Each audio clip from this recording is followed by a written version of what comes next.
My brief upload for today is with regard to the current matters that are revolving around human rights and the role of justice and the judicial system. As I've mentioned and as I've shared,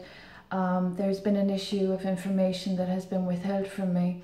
as I haven't been of any criminal offences, and as I have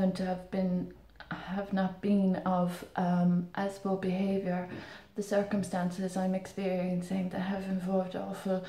violations of every right in the Declaration are a concern that I have for those involved and those that have caused these offences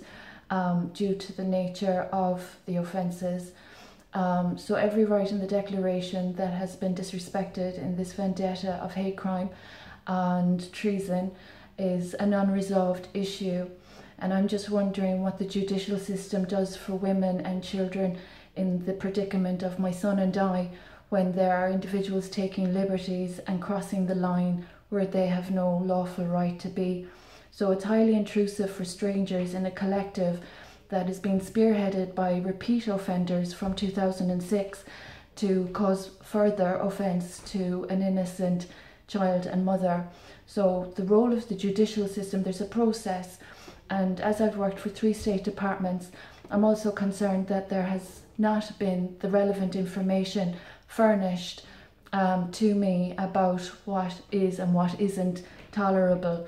There has been absolutely no communication, interaction, and there's been no consent for these individuals, repeat offenders, to be in my proximity, publicising my face in publicity stunts and discussing my personal thought processes in their developments without actual lawful consent. So I'm just wondering about the role of the judiciary and what it does to protect women that have experienced rape and that have experienced unlawful care orders and awful other offences of slander against my good name and character. So I'm just wondering, in this documentary,